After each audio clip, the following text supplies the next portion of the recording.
کیا یہ بات درست ہے کہ نیک لوگوں پر آزمائشیں بھی زیادہ آتی ہیں؟ ہاں، یہ حقیقت بات ہے. سب سے زیادہ آزمائشیں ہمارے نبی علیہ السلام پر آئی صلی ہیں. اللہ علیہ وآلہ وسلم. صحیح مسلم میں حدیث ہے، آپ صلی اللہ علیہ وسلم کو طائف کے موقع پہ پتھر لگے، آپ کے مبارک خون سے مبارک جوتیاں جو ہیں وہ بھر گئیں، اور غزوہ احد کے موقع پہ آپ کے 4 دانت شہید ہوئے. ترمذی میں اور ابن ماجہ میں ایک صحیح حدیث ہے، آپ صلی اللہ علیہ وآلہ وسلم نے فرمایا کہ اللہ تعالیٰ سب سے زیادہ تکلیف دنیا میں ان کو دیتا ہے جو اللہ تعالیٰ کو سب سے بڑھ کر محبوب ہوتے ہیں، یعنی انبیاء کرام. یہ آپ سے نے فرمایا کہ نبیوں پہ سب سے زیادہ تکلیف آتی ہے. اس کے بعد آپ نے یہ نہیں کہا صحابہ پہ آتی ہے، آپ نے کہا ان کے بعد ان پر جو اللہ کو نبیوں کے بعد سب سے بڑھ کر محبوب ہوتے ہیں. اب کئی صحابہ ہیں انہوں نے پوری زندگی لگژریس لائف گزاری ہے، کئی نے تکلیف اٹھائی ہیں، اور آج بھی کئی لوگ ایسے ہیں جو لگژریس لائف گزار رہے ہیں، کئی تکلیف اٹھا رہے ہیں. یہ اب اللہ کو پتا ہے کہ کس نے کس قسم کی تکلیف اٹھانی ہے. پھر وہ چاہے صحابی ہے، چاہے قیامت تک آخری کوئی مسلمان آنے والا ہے، وہ اللہ نے اب ڈیفائن کرنا ہے کہ کس کو کتنے لیول کے اس کے ایمان کے اعتبار سے آزمایا جائے گا. سورہ العنکبوت کا آغاز اس سے ہوتا ہے کہ لوگ اس بات پہ چھوڑ دیے جائیں گے کہ وہ کہیں کہ ہم ایمان لے کے ان کی آزمائش نہیں ہوگی، تم سے پہلے لوگوں کو بھی ہم نے آزمایا اور تمہیں بھی ضرور آزمائیں گے. پھر سورہ بقرہ میں بھی ہے وَلَنَبْلُوَنَّكُمْ بِشَيْءٍ مِّنَ الْخَوْفِ وَالْجُوعِ وَنَقْصٍ مِّنَ الْأَمْوَالِ وَالْأَنفُسِ وَالثَّمَرَاتِ. ضرور آزمائیں گے، خوف سے، بھوک سے، جان اور مال میں نقصان سے. پھر دیکھیں گے کون صبر کرنے والا ہے. ان اللہ مع الصابرین. تو آزمائش تو آنی ہے. تو ترمذی ابن ماجہ کی حدیث ہے، اس کے بعد ان پہ آتے ہیں یہ آزمائش جو ان کے بعد اللہ کو سب سے بڑھ کر محبوب ہوتے ہیں.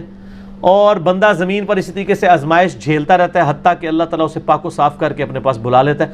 آزمائش انسان کے گناہوں کے جھڑنے کا بھی سبب بن جاتا ہے، اور جن کے گناہ نہیں ہوتے ان کے لیے فضیلت کا سبب بن جاتا ہے. بخاری مسلم میں حدیث ہے، کسی مسلمان کو کوئی دکھ، درد، اندیشہ بھی پہنچتا ہے، ذہنی ٹینشن بھی، ٹینجیبل نہیں، نان ٹینجیبل چیز، حتیٰ کہ اس کے پاؤں میں کانٹا بھی چبھ جائے، اس کے بدلے بھی اللہ اس کے گناہوں کو معاف کر دیتا ہے، اس کے درجات بلند ہوتے ہیں. تو تکلیفیں تو آتی ہیں، اور نبیوں پہ بھی آئیں، ان کے ماننے والوں پہ بھی آئیں. تکلیف کے بغیر تو اللہ نے چھوڑنا نہیں ہے. البتہ ہر بندے کا ٹیسٹ ڈیفرنٹ ہے. کسی کو اللہ تعالیٰ بے اولاد رکھ کے آزمائے گا، کسی کی جوان اولاد چھین کے آزمائے گا، کسی کی جوان اولاد کو نافرمان بنا کے آزمائے گا، کسی سے اس کی بینائی لے کے اس کو آزمائے گا، کسی کو کے گردے فیل کر کے اس کو آزما لے گا. ہر بندے پہ آزمائش ڈیفرنٹ ہے. اور یہ یاد رکھیں، یہ جتنی آزمائشیں ہیں نا، یہ اللہ تعالیٰ نے پہلے لوح محفوظ پہ لکھی ہوئی ہیں. قرآن پاک میں ایک آیت ایسی ہے جو اس ٹروتھ کو ریویل کرتی ہے. اس کے بغیر تو آپ کڑ کڑ کے مر جائیں گے کہ میرے پہ یہ تکلیفیں کیوں آئیں. جب آپ کو یہ آیت پتہ چلے گی نا، پھر آپ کہیں گے یا اللہ جس حال میں تو رکھے، تو نے آزمانا تو ہے. اور یہ جو طارق جمیل صاحب اور یہ باقی جو وائزین کر رہے ہیں نا، یہ آپ اللہ کے راستے پہ آ جائیں تو انشاءاللہ تعالیٰ ساری پریشانیاں دور ہو جائیں گی. ان کو تھوڑا اپنے آپ کو ریوائز کرنا چاہیے. اس طریقے سے پریشانیاں دور نہیں ہوں گی، پریشانیاں جھیلنی آسان ہو جائیں گی. اگر اللہ کے راستے پہ آنے سے پریشانیاں دور نہیں ہوتی تو نبی الاسلام کی دور ہوتی نا. بخاری مسلم میں حدیث ہے، وفات تک اما عائشہ کہتی ہیں کہ 3 مہینے ہمارے گھر میں چولہا نہیں جلتا تھا. 2 کالی چیزوں پہ، کھجور اور پانی پہ گزارا ہوتا تھا، اور وہ بھی تھوک کے حساب سے نہیں. 1 کھجور اور پانی کا پیالہ صبح، میٹھا پانی 8-10 کلومیٹر سے بھر کے لانا پڑتا تھا، اور 1 شام کو. یہ ٹوٹل خوراک تھی. ٹھیک ہے. اور بعد میں صحابہ کرام کو بھی دیکھ لیں، رومن اور پرشین امپائر بھی فتح ہو گئی ہیں تو انہوں نے اپنی زہد کی زندگی گزاری ہے. تو یہ کہانیاں نہ کرایا کریں لوگوں کو. لوگ پھر مایوس ہوتے ہیں، لوگ کہتے ہیں نہیں ہم دین کے راستے پہ آئے، تکلیفیں اور بڑھ گئی ہیں. یہ پھر وہ لوگ اس طرح نہیں ہوتا. ہاں اس لیے کہا کہ پھر دنیا حسنہ مانگو اور آخرت میں حسنہ مانگو. حسنہ کا کیا مطلب ہے کہ رزق کی فراوانی ہو جائے گی؟ نہیں، جس حال میں آپ خوش ہو جائیں گے. جو صحیح مسلم میں حدیث ہے، ہمیشہ اپنے سے نچلے والے کو دیکھو، یوں تمہیں قناعت نصیب ہوگی، اللہ کی نعمتوں پہ شکر کرو گے. دنیا میں کوئی شخص کہہ سکتا ہے کہ میرے سے نیچے تو ہے ہی کوئی نہیں ہے؟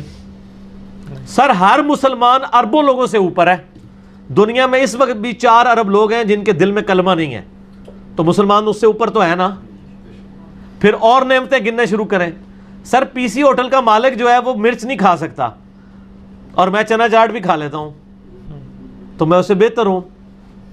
ایک فیکٹر میں نے کنسیڈر کیا ہے نا. اس کے بعد دولت ہے تو کیا کرے گا؟ ڈالر کھائے گا. تو ہر بندے کو اللہ نے آزمائش میں ڈالا ہوا ہے. تو یہ آیت ہے سورۃ الحدید کی آیت نمبر 22 اور 23. اعوذ باللہ من الشیطان الرجیم. ما اصاب من مصیبت فی الارض، کوئی بھی مصیبت جو زمین میں آتی ہے، ولا فی انفسکم، یا وہ تمہاری جان میں آتی ہے، الا فی کتاب من قبل ان نبرأہا، وہ ہم نے لوح محفوظ پہ پہلے ہی لکھ لیا ہے کہ اس کو بھیجیں ہم. زمین پہ ارتھ کوئک آتے ہیں، یعنی زلزلے آتے ہیں، سیلاب آتے ہیں، قحط سالی آتی ہے، وبائی مرض پھیلتا ہے، یا تمہاری جان میں کسی کے گردے فیل ہوتے ہیں، کسی کو ہیپاٹائٹس ہو جاتا ہے، کسی کو کینسر ہو جاتا ہے، اللہ تعالیٰ ماتا ہے یہ ساری تکلیفیں میں نے پہلے ہی لکھی ہیں لوح محفوظ پہ کہ اربوں انسانوں میں سے کس بندے کو کون سی تکلیف دینی ہے. اللہ اکبر. ذالک ان ذالک علی اللہ یسیر، اور بے شک یہ اللہ کے لیے بڑا آسان ہے. تمہارے لیے مشکل ہے کہ اتنا ڈیٹا کیسے مینج کیا ہوا ہے، اللہ کے لیے آسان ہے. کس لیے؟ لکی لا تأسوا علی ما فاتکم، یہ اس لیے میں نے کیا تاکہ تم کف افسوس نہ ملو جو تم سے چھن جائے. کیا کہو؟ انا للہ و انا الیہ راجعون، ہم بھی اللہ کی طرف سے ہم نے لے کے بس چلے جانا ہے. مسلم شریف میں حدیث ہے نا، جو تکلیف کے وقت یہ دعا پڑھ لے، انا للہ و انا الیہ راجعون اللہم اجرنی فی مصیبتی واخلف لی خیرا منہا، تو اللہ تعالیٰ اس کو بہتر نعم البدل عطا کر دیتا ہے. میرا یوٹیوب پہ کلپ ہے، غم کی خبر کو خوشی میں بدلنے کی دعا، اس میں میں نے ڈیٹیل سے اس کے اوپر بات کی، آج میں ڈیٹیل میں نہیں جاؤں گا. اللہ تعالیٰ ماتا یہ میں نے اس لیے لوح محفوظ پہ والا لکھا ہے تاکہ تمہیں افسوس نہ ہو جو تم سے جاتا رہا، ولا تفرحوا بما آتاکم، اور تم شیخی نہ بگاڑو اس پہ جو تمہیں مل جائے. واللہ لا یحب کل مختال فخور، اللہ تعالیٰ ہر شیخی خورا جو ہے، شیخی بگاڑنے والا، اللہ تعالیٰ اس کو پسند نہیں کرتا.